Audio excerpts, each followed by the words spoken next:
¿Qué tal, mis estimados amigos? Estamos de regreso platicando con Hernán Carrasco. Él es candidato a diputado por el departamento de San Salvador del partido Vamos, que no se me olvide. El partido Vamos. El partido Vamos. Él ha sido locutor, presentador de noticias deportivas. Yo creo que está más acostumbrado a las cámaras que yo. A mí me gusta más la pluma, escribo. Para los que, bueno, me conocen, soy escritor también, periodista y escritor. Pero bueno, me alegra que haya venido y sí. que estemos aquí compartiendo aquí en Pista Cibareña. No, una agradable visita, la verdad. Sí, la verdad que lo de las cámaras se facilita después de tantos años. Lo que cuesta un poco es cambiar el tema, ¿no? Porque de solamente hablar de política públicamente, de deporte, hoy nos toca hablar de política. La política siempre me gustó. Yo nací aquí en El Salvador, pero me fui muy temprano a Chile, mi padre es chileno. Yo creo que los salvadoreños son leguleyos. Claro. Cuando uno va en el bus oyendo a la gente y viene hablando de política. Exacto, pero en Chile también, y en Chile se involucra mucho la juventud de colegios, se involucra mucho en organizaciones que ya empiezan a construir política desde jóvenes. Entonces eso te lleva también a que te gusta, que te empapes de todo esto.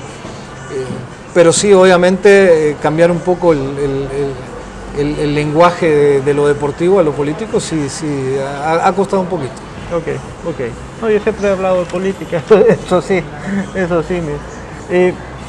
Hablemos de educación. Vi que tu plataforma hablaba de educación y de que tus propuestas tienen que ver mucho con la educación. A ver, cuéntame. Mira, para mí la educación es lo más importante, creo, dentro de una sociedad para que pueda desarrollarse. Mi padre, para mí es el mejor ejemplo. Él es profesor normalista y después, por esas cosas de la vida, se dedicó al fútbol, a hacer carrera como entrenador, y donde tuvo un gran éxito, pero tuvo gran éxito en un buen porcentaje por esa capacidad de enseñar, por esa capacidad de transmitir que tienen los profesores.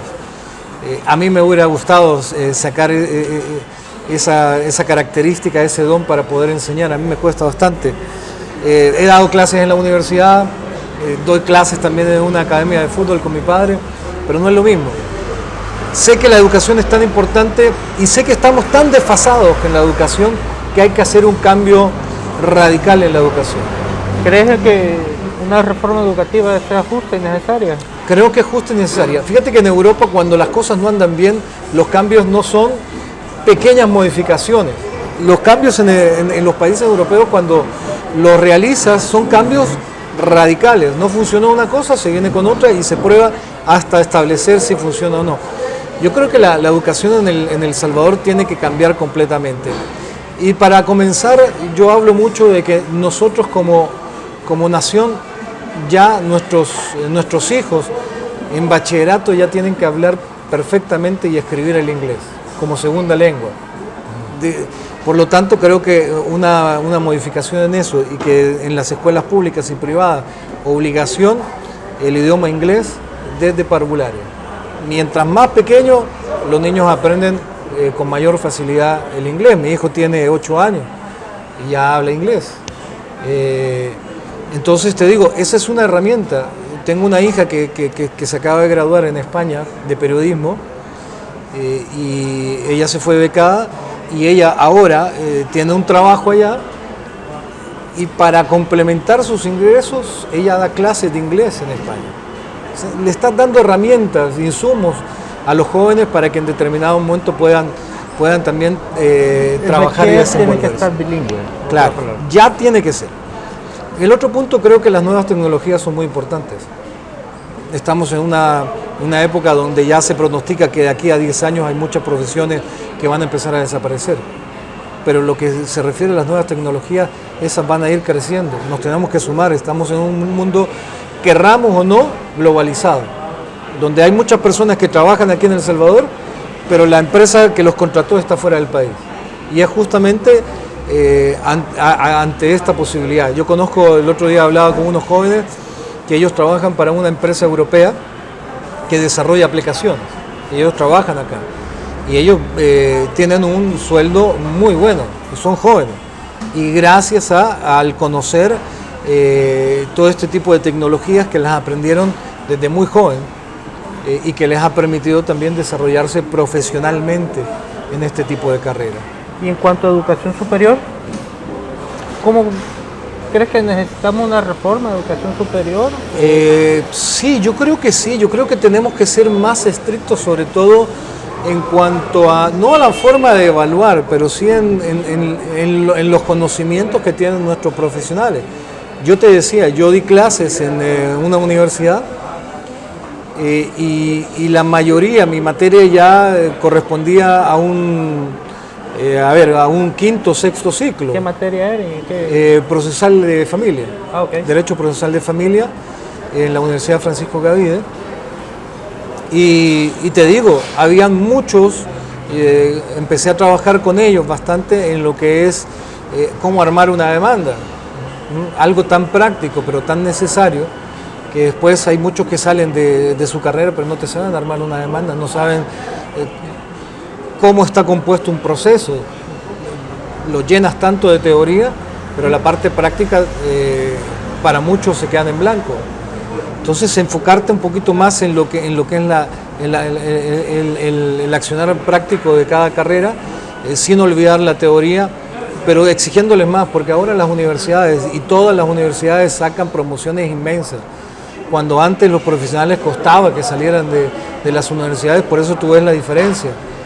Ahora yo me encontré en algún momento con una indicación de que tenía que ver cómo los alumnos pasaran la materia, ya sea dejándoles trabajo, ya sea haciéndoles más exámenes, pero no los obligas a esforzarse. ¿Qué opinas de que el estudiante como tal se incorpore también en la administración de su mismo proceso educativo? Es decir, consejos superiores universitarios donde los estudiantes participen. En todo país desarrollado eso ocurre en las universidades. Pero aquí en las universidades privadas no hay. No, solo en la no. Universidad de El Salvador. Toman todas las decisiones y es por eso, y a pesar de que se dice y tiene que ser así, de que la educación es sin fines de lucro, pero tú ves que las universidades privadas, muchas de las universidades privadas no obedecen a ese principio. ¿Crees que la educación debe ser un bien público o un bien que debería ser manejado totalmente por manos privadas? A ver, yo creo que tiene que haber de las dos cosas. Yo creo que tiene que haber de las dos cosas. Tiene que ser, es un bien público porque todos tenemos que tener el derecho de acceder a la educación. Ahora, al punto que voy, ¿dónde es que mezclo lo mixto? Es que también, si una universidad privada te ofrece calidad y va a exigir que las personas que logren ingresar ahí sean personas que tienen un currículum destacado no solo en cuanto a notas, sino que en cuanto a actividades han desarrollado durante su época de bachillerato, y que vas a sacar profesionales de élite. Al final de cuentas creo que también tiene que existir ese lado privado. No le puedes dejar todo al gobierno. El gobierno muchas veces, los gobiernos no tienen completamente la capacidad de poder manejar y de llevar a la excelencia, que tendría que ser, que sería el ideal, pero no ocurre. En la práctica tú ves en la Universidad Nacional el mejor ejemplo. Tú ves como algunos gobiernos les aumentan el presupuesto, otros les bajan. Al final de cuentas, la educación muchas veces pública, y nos vamos a los colegios, deja mucho que desear, y es muchas veces cuestión de voluntad y no cuestión económica. Prefieres invertir en publicidad de gobierno y no meter ese dinero en la educación, pero educación verdadera, universitaria y escolar. Bueno, nos estamos quedando sin tiempo. ¿Algún mensaje adicional que les quieras dar a los amigos cibernautas? No solamente que se tomen su tiempo para elegir las próximas elecciones. Creo que estamos en una época, y me imagino que ya también te lo han dicho otros invitados, estamos en una época crítica porque se vienen las elecciones de diputados, y es ahí donde hay que tratar de que nuestro gobierno esté equilibrado, y una de las formas de equilibrarlo es que la Asamblea Legislativa tenga ese equilibrio de poderes, no solamente esté decantado hacia un poder o a un partido político, porque ya sabemos, ya tenemos ejemplos del pasado que pueden llevarnos por un mal camino. Así que a elegir bien a los candidatos. Hernán, no quería desaprovechar la oportunidad de tenerte aquí. Tú eres abogado y notario. ¿Crees de que el país necesita una reforma constitucional? Sí, creo que sí la necesita, pero poco a poco y no en este momento. Creo que la situación actual no lo permite. Creo que hay que esperar, y tampoco tiene que ser una completa revolución a nuestra Constitución. Hay que cambiar algunas cosas, hay que adaptarla como es. La Constitución también obedece a una sociedad cambiante que va evolucionando. Sí hay cosas que cambiar. Hace poco se incluyó el derecho al agua, eso es importante.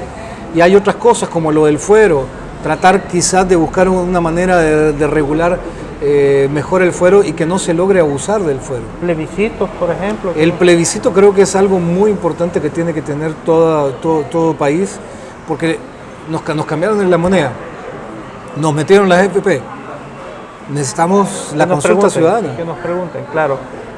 Bueno, gracias por venir, gracias a Pizza Cibareña que nos ha prestado el local, y bueno, espero verte pronto y que logres tu curul. No, ha sido un gusto. Gracias. Recuerden, mis estimados amigos, cuídese usted, cuide su familia, porque así nos cuidamos todos.